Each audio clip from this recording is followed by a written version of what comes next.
Hoy vamos a comenzar una nueva serie que me hace especial ilusión.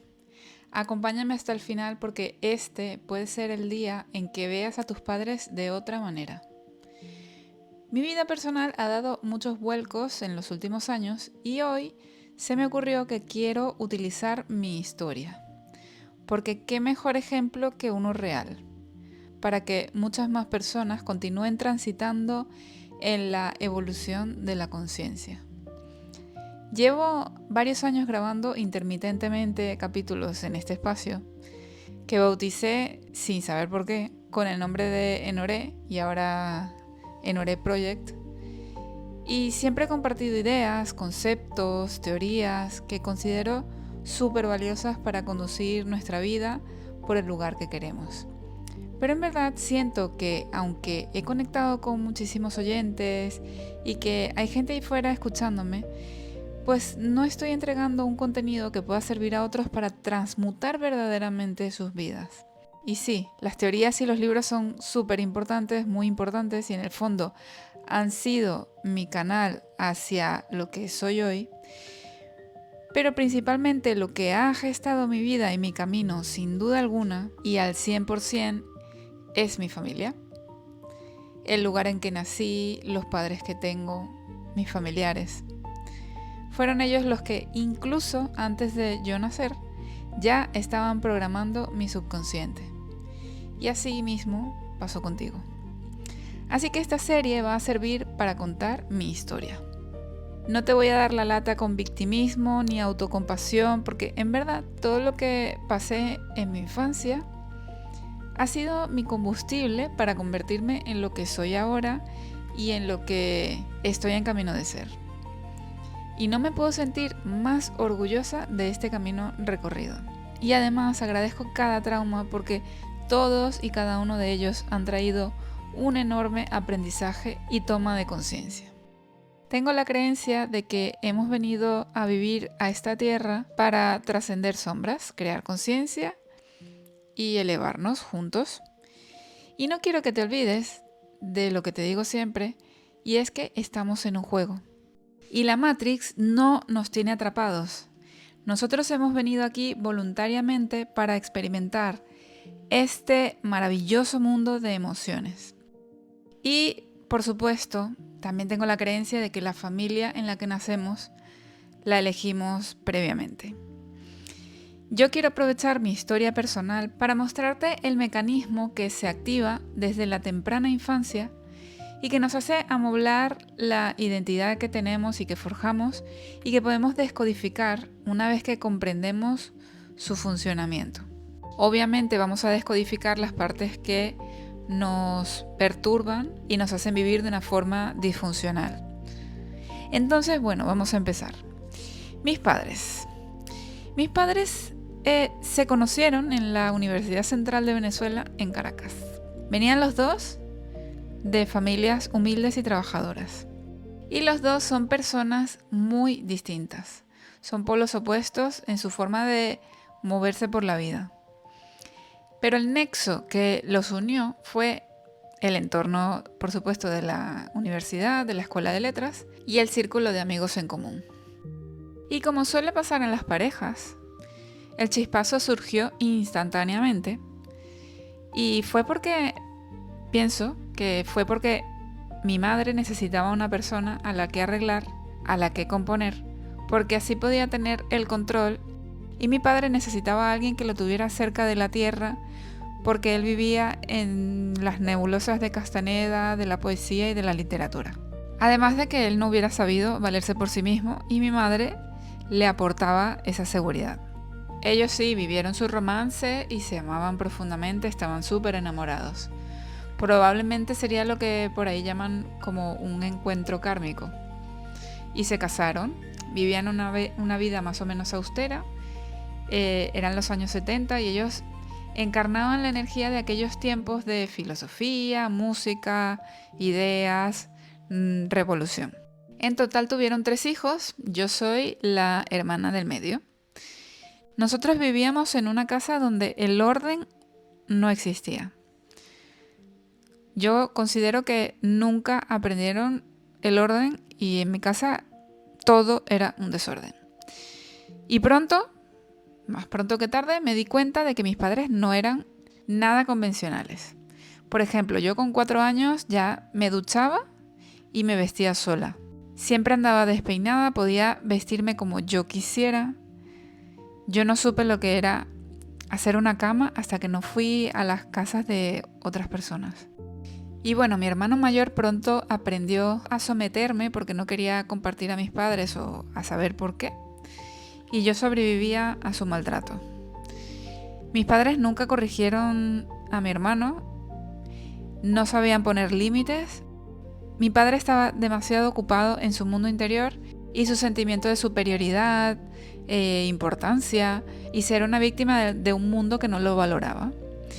Y por otro lado, mi madre estaba demasiado ocupada en el mundo de la materia, intentando conseguir dinero y muerta de miedo por lo hostil que era el mundo, además tirando del carro, llevando la casa, manteniéndonos a nosotros. Mi madre tenía muchas ambiciones y muchos proyectos que se quedaron directamente en el tintero porque no eligió a un compañero para ese viaje, sino que eligió a un hombre hermoso, a un artista, pero que era un lastre literalmente para sus sueños y para prosperar. Y todo esto era perfecto porque cada uno le daba al otro lo que el otro necesitaba. Pero claro, en medio de la toxicidad y el reproche mutuo, continuo, asfixiante, y conforme pasaba el tiempo se iba haciendo peor y peor. Y mis hermanos y yo, cada uno, grabó el programa de supervivencia que mejor pudo. Yo me acuerdo perfectamente cuando tenía unos 8 años, que mi madre estaba en el hospital porque le habían operado un fibroma en el útero y mi padre me llevó de compras y fue un día súper feliz. Me llevó de compras, comimos fuera, llegamos a casa, todo ropa nueva. Yo, sinceramente, es que poca ropa tenía que me compraran. A mí toda la ropa que tenía era de mis primas o de gente que nos daba ropa. Entonces ir a comprar ropa para mí fue como wow, un día muy especial. Claro, cuando mi madre volvió a casa del hospital se dio cuenta de que mi padre se había gastado todo el dinero. Y claro, se puso furiosa y riñeron horrible. ¿Qué pasó? Que mi sentimiento de culpa en ese momento fue tremendo. O sea, una impronta grabada con 8 años, que es el dinero genera peleas. Comprarme cosas y sentirme feliz hace que mis padres se peleen y que haya problemas. Y esto es por dar un ejemplo, porque bueno, situaciones así de este estilo hubo muchísimas. Yo me hice adulta y rechazaba por encima de todo la forma de ser de mi madre. Mi madre nunca estaba en casa, siempre estaba trabajando y cuando estaba a veces empezaba a discutir, a reprochar y normalmente pues porque no tenía dinero y estaba muy angustiada. Pero yo en ese momento, durante mi adolescencia sobre todo, pensaba que era una persona egoísta, que solo veía por ella misma y que me había abandonado tantísimas veces. En verdad ella estaba operando en un sistema de supervivencia extrema, con creencias muy limitantes sobre el dinero y sobre su dignidad como mujer en una relación. Al final construyeron una relación donde ella cargaba con toda la energía masculina que a él le faltaba y él cargaba con toda la energía femenina que a ella le faltaba. Pero claro, aquello era totalmente disfuncional porque no estaban a gusto. Pienso que una relación así podría funcionar, una relación donde la mujer tiene toda la energía, mucha energía masculina y el hombre tiene mucha energía femenina, pero en verdad mis padres vivían en el reproche continuo por lo que el otro no estaba haciendo. O sea, si mi madre sostenía la energía masculina, le reprochaba a él que no hacía las cosas que debía hacer como hombre. Y mi padre se pasaba la vida diciendo que mi madre era una mala madre, porque no hacía las cosas que normalmente hace una madre. Pero la verdad es que ellos mismos montaron todo este teatro y nos llevaron a nosotros arrastrados, a mí y a mis hermanos. Yo particularmente absorbí como verdad absoluta la riqueza intelectual y la pobreza económica. Además, en el plano de las relaciones, para mí los hombres eran malos y eran inútiles. Y yo como mujer inteligente debía trabajar el doble para conseguir lo mínimo. Esa era mi programación. porque fue lo que vi en casa. Mi madre llegó a tener hasta 3 trabajos al mismo tiempo. Y aún así seguía sin poder comprarnos todo lo que necesitábamos. Y mi padre era un lastre, pero se ocupó de cuidarme. Yo lo que veía era que mi padre me alimentaba y que mi padre estaba conmigo, pero se pasaba el día diciendo que mi madre nunca estaba y diciendo una y otra vez todos los defectos que ella tenía. En verdad, mi padre nunca valoró el esfuerzo de ella. Y como consecuencia, yo tampoco valoré ese esfuerzo, porque solo escuchaba lo que él decía. Ya en mi vida adulta, ¿qué fue lo que ocurrió? Que yo busqué relaciones en las que no era valorada, a pesar de que me esforzaba más que nunca. El dinero era limitado y era imposible acumularlo. Y bueno, después de mi divorcio acumulé tantas deudas que aún tengo algunas de esas deudas. Así que tiempo después, con toda mi programación por sucesos que ocurrieron en mi vida y que fueron como el detonante para despertar, yo empecé a desmontar todo este sistema. Hubo un momento en que tuve que parar y decirme a mí misma, esto que estoy viviendo no soy yo, esto es de ellos, de mis padres. Y claro, al principio les odié aún más. Me hundí mucho tiempo en la miseria pensando en por qué me habían tenido que arrastrar a esto. Pero después, a través de un libro que recomiendo muchísimo que se llama El proceso de la presencia, descubrí que no hay que disparar al mensajero, porque cada integrante de tu entorno, de tu familia, cada personaje, es solo un mensajero. Y tú tienes el poder para desentrañar ese mensaje, descodificarlo, decodificarlo y convertirlo en la leña que enciende tu fuego, convertirlo en tu combustible para evolucionar. En la física del transurfing, un péndulo se crea cuando un grupo de personas emite energía en la misma frecuencia y una familia es el ecosistema cerrado perfecto para que esto ocurra.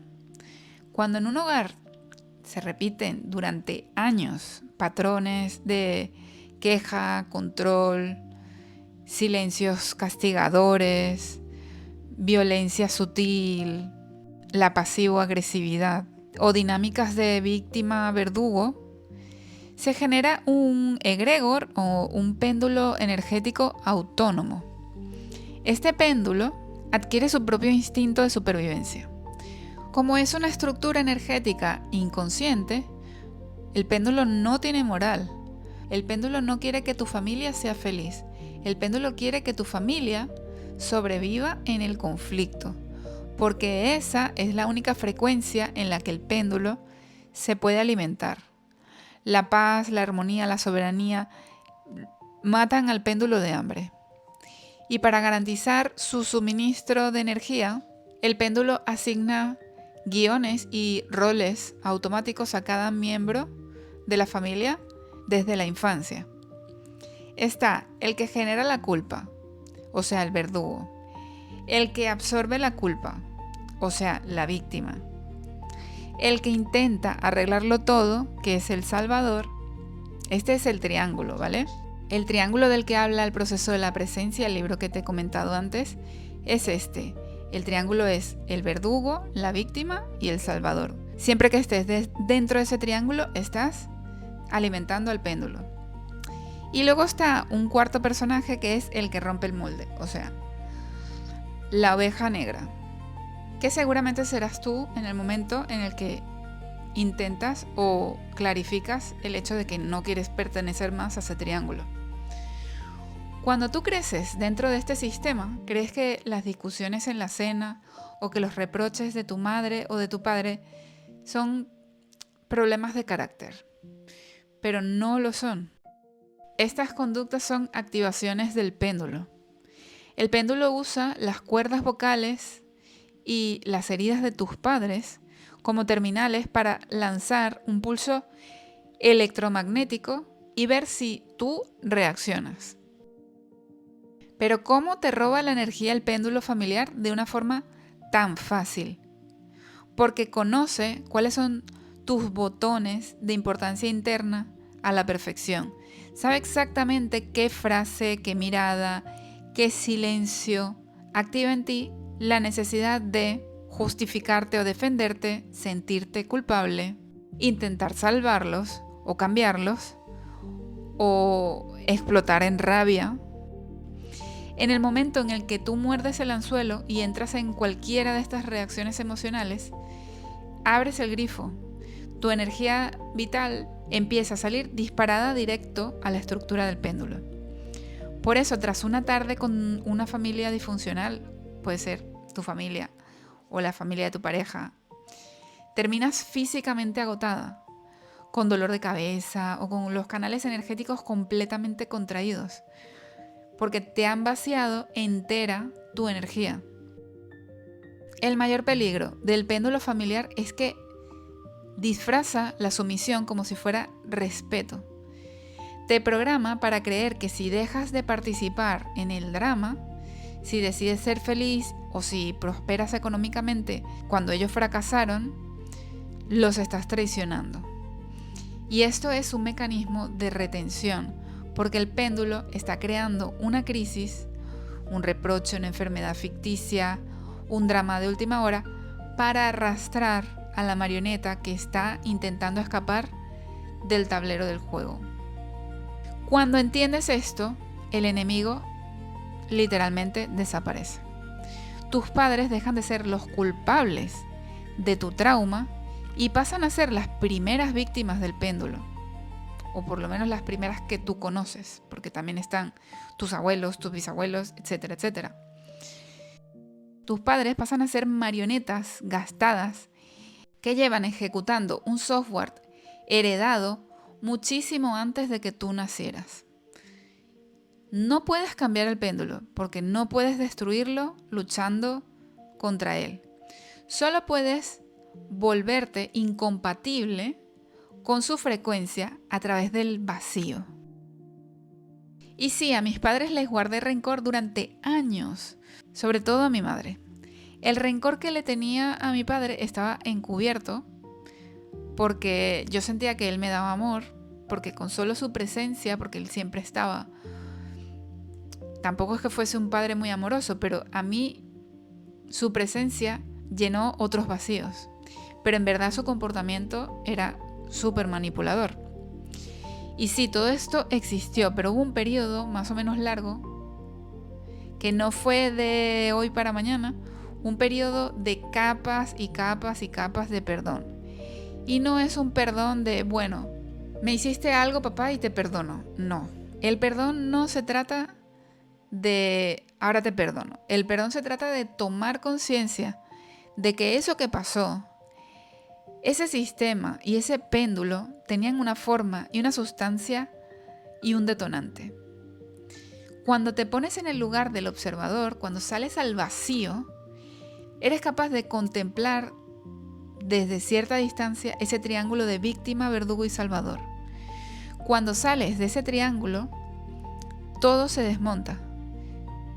Porque ves que todo está operado desde un programa, que todos actuamos como marionetas, que cuando decides dejar de participar, todo se diluye.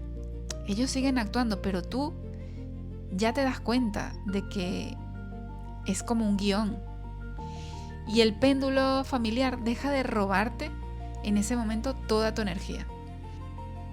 Es una energía que ahora aprovechas y ahora empleas en relacionarte de forma sana, en atraer oportunidades, en atraer experiencias, en atraer abundancia. Mis padres solo fueron esas marionetas que estaban replicando programaciones que aprendieron y heredaron ellos también. Cuando entiendes que todo es un juego, perdonar deja de ser un esfuerzo y se convierte en una consecuencia natural. ¿Y qué pasó cuando yo dejé de estar enganchada a ese péndulo y operar en ese sistema? Bueno, primero que nada, empecé a sentir una enorme compasión, sobre todo por mi madre, porque al final yo operaba desde su programación contraria. Yo quería hacer todo lo opuesto a ella, pero simplemente estaba en la otra cara de la moneda. Cuando fui capaz de observar y trascender ese patrón, empecé a verla con amor. Ella sigue a día de hoy ese sistema, mi padre también lo sigue, cada uno en su burbuja personal porque hace más de 30 años que ya no están juntos, pero ahora ya no juzgo sus vidas, aunque a veces me descubro haciéndolo, vuelvo a caer y me doy cuenta enseguida de que es su forma de vida, es la vida que ellos forjaron y la forma en que creyeron que debían hacer las cosas para sobrevivir.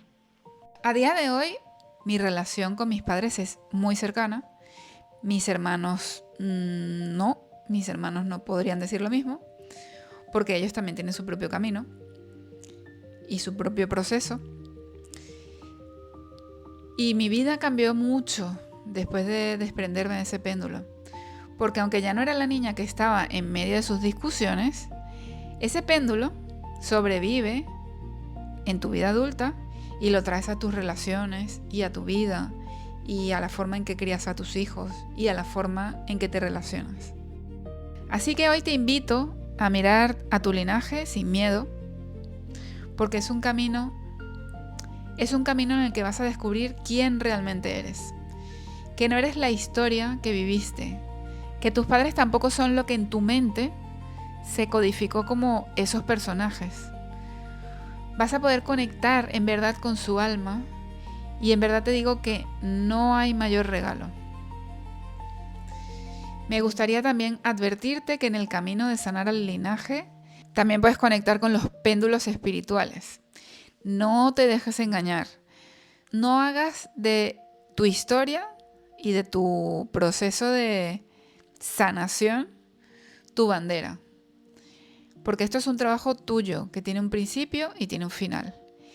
Incluso podría cerrarse solamente en un día con simplemente tomar conciencia del núcleo del péndulo. Esta serie solo acaba de empezar, van a haber muchos más capítulos en los que voy a hablar de diferentes aspectos de la vida y de cómo he podido integrarlos, cómo he podido integrar estas sombras, cómo he podido dejar de entregar mi energía. Muchas de estas sombras aún están en proceso porque, por supuesto, soy una humana más y sigo en proceso de crecimiento. Cuéntame en los comentarios cómo ha sido tu camino para romper ese péndulo familiar, porque tu testimonio puede ayudar a otras personas en su camino.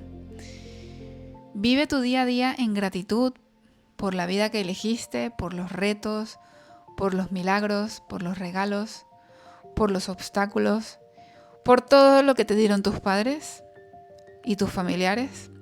Esta serie, como ya te dije, va a continuar, así que no olvides seguirme si estás en Spotify o suscribirte al canal de YouTube para que no pierdas de vista este contenido de alto valor. Hasta la próxima.